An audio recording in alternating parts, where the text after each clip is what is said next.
Greetings and great rising loves. We're a little bit late on the prayer. Y'all know it's Sunday. Y'all know on Sundays we do the prayer for the ancestors. That's always our prayer on Sunday. Unless we have something big going on this week, then we say two prayers. We say the prayer for the ancestors and whatever else we need to say. So, prayer for ancestors from the book Speaking with Spirit on page 120.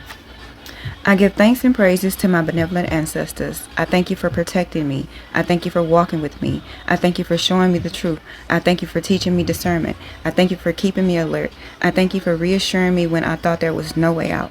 I love you infinitely, ancestors, for all that you endured so that my life on this plane is filled with lessons that could never be taught from a book. I praise you, benevolent ancestors. I honor you, benevolent ancestors. I appreciate all you do in my life and continue to gratify you in the most sincere way. Ashe, amen. Prayer for the ancestors. Y'all know I have a lot to say about yesterday, right? And about this week. Ashe, but we're going to do the affirmations and then we'll talk about it because y'all know I have to change the music. Give me a second. Let me get the affirmations together. Okay, the affirmations for today is gratitude affirmations. I'm grateful for this new rising. I am thankful for my restful sleep. I am welcoming a beautiful day. I am blessed with a clean slate. I am thankful for the air I breathe. I am appreciating this rising calm. I am grateful for my comfortable bed. I am starting my day with pure joy. I am thankful for the quiet moments. I am filled with positive energy. I'm grateful for the rising sun. I'm choosing gratitude over worry.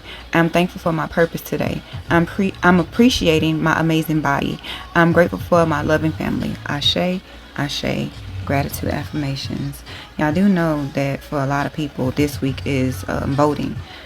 Tuesday is the votes. And in Texas, you're voting on, if you're a Democrat, you got a lot of people that's voting. Republicans are currently voting for who they want to run in the Senate, whether it's John Cornyn or Ken Paxton. You have runoff elections, I think, in Dallas County, and that's between Julie Johnson and Colin Allred. And you also have two runoff elections in a Democratic race. Y'all know that stand begins to trip when that phone is on it. So you have two Democratic elections, runoff elections for lieutenant governor and attorney general, I think. There's also a Republican election, runoff election and attorney general between Mays Middleton, I think, and the other guy that's already in DC who is in Congress. Those two. And I don't remember the names of who's running for not off the top of my head, for lieutenant governor and attorney general. Then down there in Houston, I think the Democrats are having a runoff election for dang it, what is his name? Menifee and Al Green. Those two.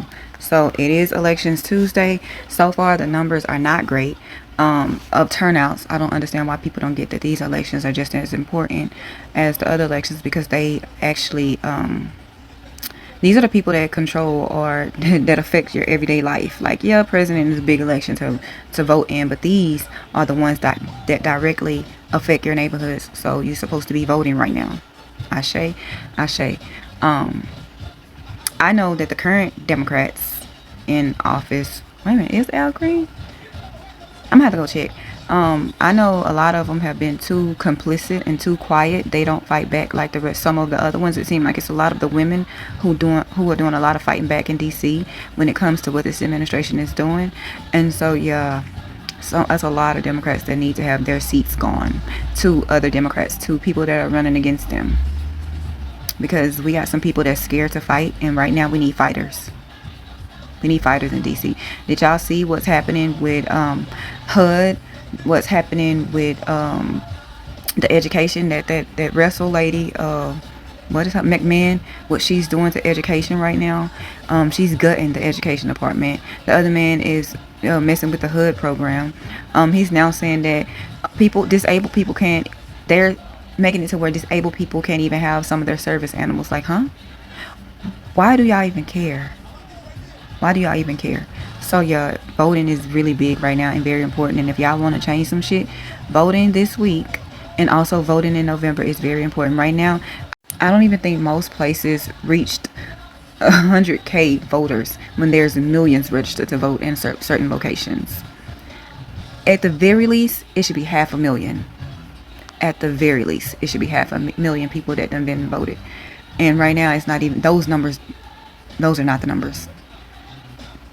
Especially in big cities like Houston, Dallas, San Antonio, Austin, like the bigger cities, and typically the cities that Democrats kind of hold in Texas, those numbers are too low.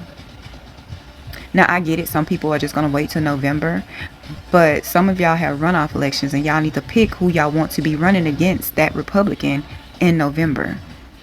Because if you pick the wrong candidate, like y'all did in March, yeah, Texas is going to be right back red. Which I think Texas is going to be purple this year. I don't think it's going to be red, but I don't think it's turning blue. It's going to be purple. And for those who don't know what purple is, that means that it's a mix. Half Democrats, half Republicans, with a sprinkle of independents. So yeah, I think Texas is going to be purple. But we won't know that until y'all go vote, right? And then on top of that, there needs to be more voter registration drives before November to get people registered to vote.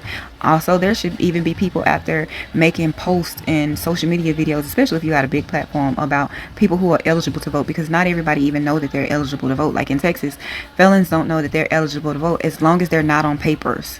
Like you can't be on parole, probation, or have a pending case and some more other stuff.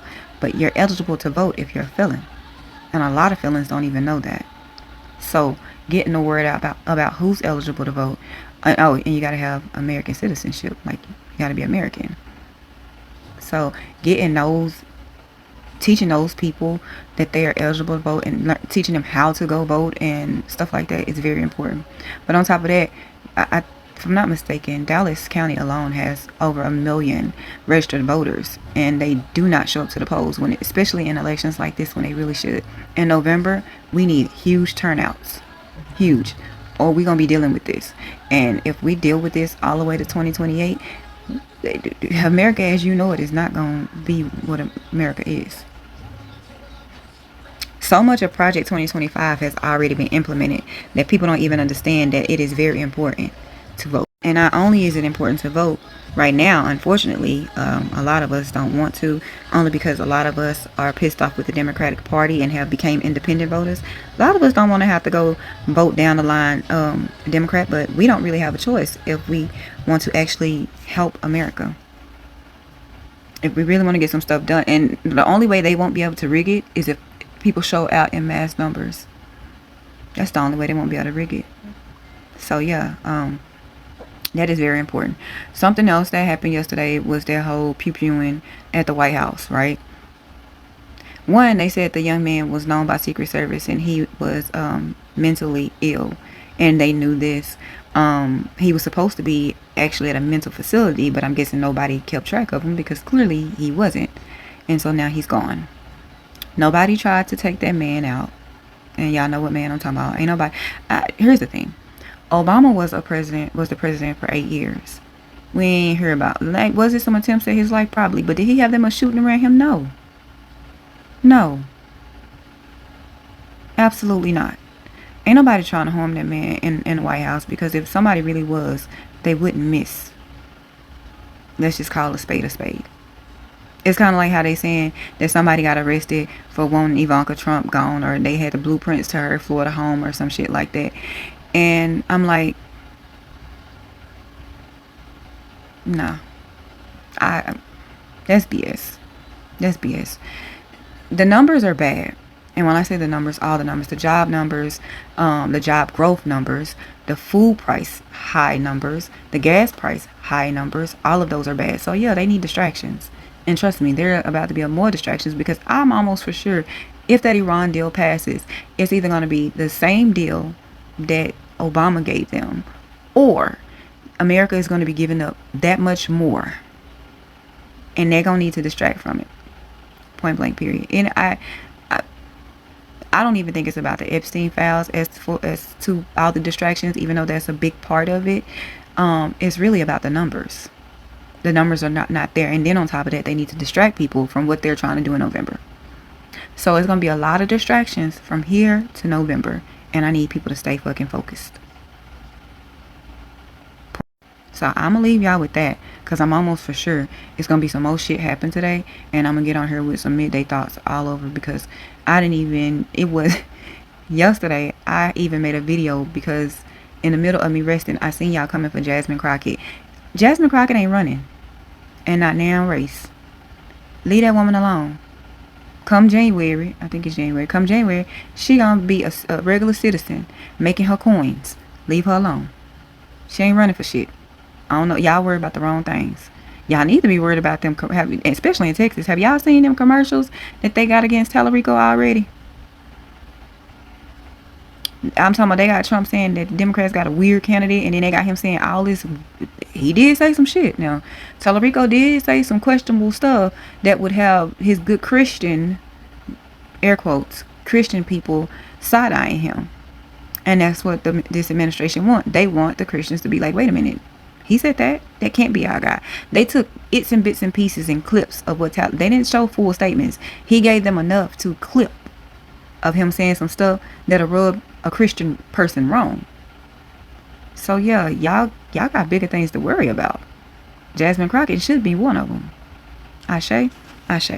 Anyway, I want y'all to go have a good day on purpose. It is the weekend. Well, it's the last day of the weekend. I hope that y'all, well, not really, because some people are off tomorrow. Not everybody. But anyway, practice self-love, self-care. No matter if it's like a 5-minute nap or fixing your favorite food. It's the weekend. Make sure y'all doing that. You can't pour from an empty cup. Ashe. Also, y'all always know what I say. Comparison is the biggest thief of joy. Don't be out here comparing yourself to not nobody. And remember, I always say this too. Sometimes the grass ain't always greener. And if it is greener, it's either fake or you don't know how much work they put in to get it that green. Sometimes they had to get that grass that green, they had to dig up the earth, lay down new soil, and plant new seeds. Sometimes that grass ain't greener just because you think it's that green. It was just that easy. Nah, it's not easy. Sometimes it's green because they put the work in, and sometimes it's green because it's fake. Spray painted over. So don't be out here comparing your life to nobody else's. Ashe. Y'all have a good day on purpose. Love y'all. Bye.